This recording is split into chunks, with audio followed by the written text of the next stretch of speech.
Everyone says the solution to a phone addiction is simple. Delete the apps, get a brick phone, lock everything down. And I'm here to tell you that I tried all of that and none of it worked. If anything, it just made things worse. And that's when I realized something really important. The advice itself is broken. My phone usage has become taboo. My screen time just stayed high, just with more shame attached this time. Because if deleting apps actually worked, then none of us would still be here. This isn't coming from someone who doesn't use social media much. I used to spend up to 30 hours a week on social media, and now I'm proud to say that I only use it for maybe 15 minutes a day. I'm not here to scare you about your brain. I'm not here to tell you to quit social media. I'm not here to tell you what to do or tell you how to think. I'm here to share my experience and what helped me as someone in the early 20s. I've been using social media since I was an early teenager, back in 2014. And yes, the irony isn't lost on me trying to help a phone addiction with online content. But please hear me out, because this might be the last video you'll ever need to watch from someone who isn't a medical professional pretending to fix your life.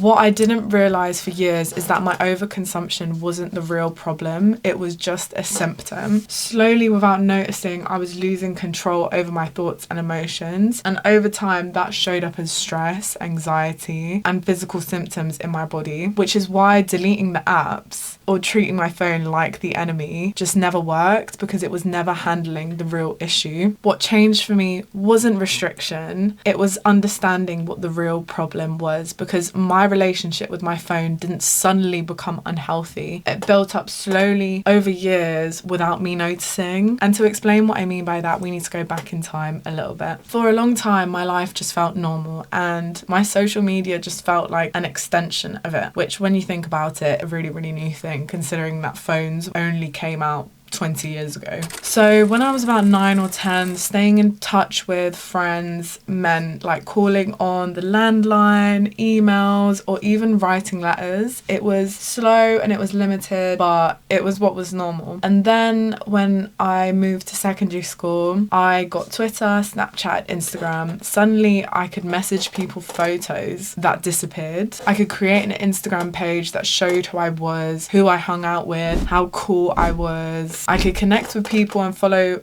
people from other schools, see what they're getting up to. I followed meme pages, Vine, looked at Tumblr aesthetics. Whatever was funny or trending at school, I would be in the loop about. But looking back, there were side effects which just weren't normal for a teenage girl in her formative years. Bullying didn't just stay in real life anymore, it moved online too. So there was no escape for me.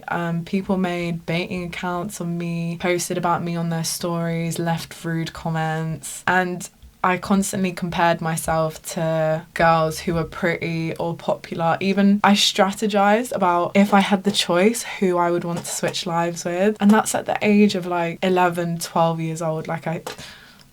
My sense of style, my confidence, even how I valued myself became shaped by trends. I'd spend hours just doing my makeup so that I could take photos of myself. Not because I loved doing it, I was chasing a version of myself that felt acceptable online. I remember feeling awful when friends posted photos without me, and FOMO literally became constant, especially when I wasn't allowed to go out. And maybe the most fascinating part looking back is I was ashamed and embarrassed of my hobbies. So I used to play the saxophone, I was in an orchestra, I loved YouTube, but I hid that part of myself at school because I was so embarrassed to bring my instrument in. I would literally go early before school so I could drop my instrument when no one was there. Instead of leaning into the things that I loved doing, I slowly moved away from them. And then also by the end of school, I entered into a relationship, one with its own complicated dynamics, and all of these things just blended together. At the time, I didn't clock any of this was a problem because I didn't know any different, and it was just part of my life. By the end of school, I'd met the people that are still my closest friends today, and I realised that all of the memories that weren't captured by phones memories were the ones that just happened, and those were like the most cherished memories. I also realised that I hate posing for pictures, and I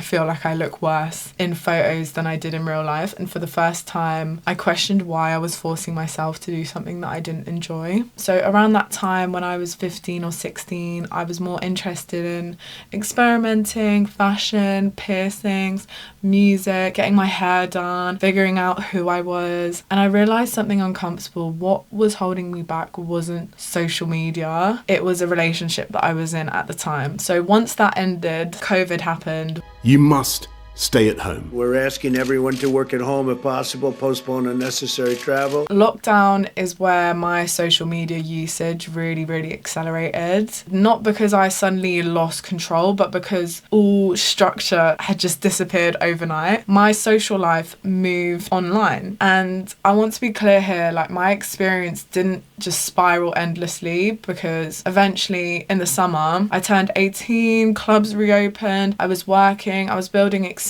and moving towards goal, and like I had momentum and opportunity in London. And looking back, like, I was lucky for that, not just in the circumstances that I was in, but lucky that I had reasons to want to get out of bed and have things pulling me back into the real world. And I want to be honest about that, because a lot of people didn't have that, and some people, including people that I know, never found that exit ramp. And that's why I'm being really, really careful not to just say this is what you should do, because our overconsumption of social media isn't a willpower problem. It's a response to a genuinely abnormal period of history. That's not just my opinion. There's research backing this up. So a large cross-national study found that during COVID lockdowns, social media use increased significantly, especially passive use. People were scrolling more, posting less, consuming content alone, and that pattern was linked to worse mental health outcomes. I also think that something else changed at the same time. For me, my relationship with social media shifted in why I was using it. In my early teens, social media triggered fear of missing out, watching other people live where I felt left behind. And after lockdown, that flipped, because I wasn't just consuming anymore. During summer 2021, I was posting more on Instagram and TikTok. I had memories, I had friends, I was out, life was happening again. But looking back, that wasn't the same as healthy use. I was seeking validation. So even when social media looked more active on the surface, it was still tied to something deeper, which is why I don't think this problem is rooted in passive use versus active use. It's about how our relationship with social media fundamentally changed during COVID. A lot of us just never really recalibrated afterwards. Social media and our phones didn't just suddenly become evil. Our relationship with them changed because our lives changed. So as life moved into early adulthood and COVID restrictions had eased, things from the outside kind of looked fine for me. So my life returned to normal. I shook off another toxic relationship. I landed a corporate job,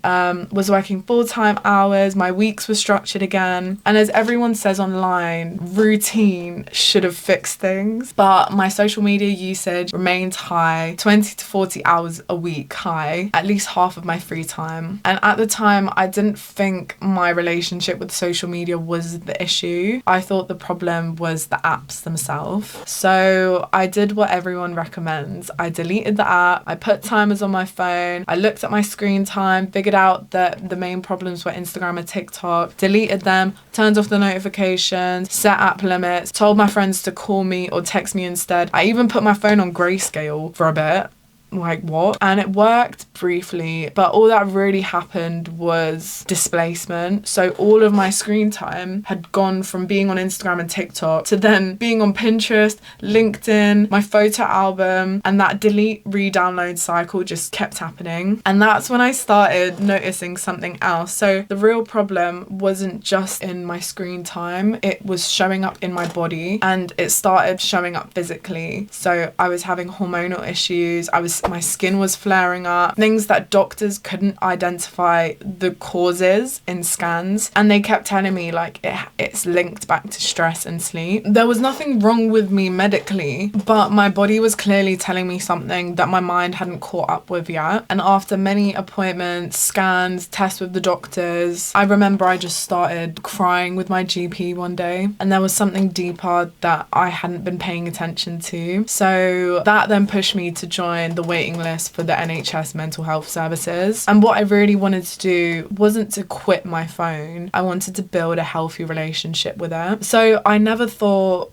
or believe that therapy could fix anything, but I couldn't ignore what my body was telling me anymore. So when the sessions finally started, maybe when I was like 20, I'll be honest, like I didn't love it at first. It didn't help that I didn't have obviously good experiences from my childhood. So I was offered cognitive behavioral therapy. Initially I resisted it and I felt frustrated. I was defensive. I remember saying to my therapist, like, you're not asking me the right questions, and being really angry at her. I was surprised and honestly a bit uncomfortable when the conversations kept circling back to things like self-esteem, thought patterns, and how I respond to stress. But over a few sessions, things shifted, and instead of turning up and trauma dumping everything at once, I started coming in with intention, and I paid attention to my thought patterns, and I noticed situations in life when I was getting stressed and anxious, and then I would bring that to the session. And most importantly, like, I started engaging with other forms of support. There were avenues that I could get because I'm an apprentice, so that I could like get workplace strategy coaching and wellbeing coaching. So I think those conversations with professionals ended up kind of like improving over time. They helped me think more clearly about like how I live, how I work, how I cope with different things. My phone wasn't causing a problem. It was where I had been going to avoid it. The root problems for me stemmed from trauma in my childhood, early teenage years, and then bad relationships which I had later on. This manifested in my physical life, where I for a long time have and still struggle with like dealing and controlling my negative thought patterns. I finally asked myself, what am I trying not to feel? The problem was never the platforms themselves, it was how much power I was giving them over how I saw myself as a person. At some point, I stopped interacting with short form content, just almost naturally started consuming content which I wanted to consume, and without noticing, it became normal. Like, I can't even tell you the day that I started reading or I started indulging in more of my hobbies. Like, there wasn't ever a day where it just happened overnight. It was always gradual. I want to be clear about this.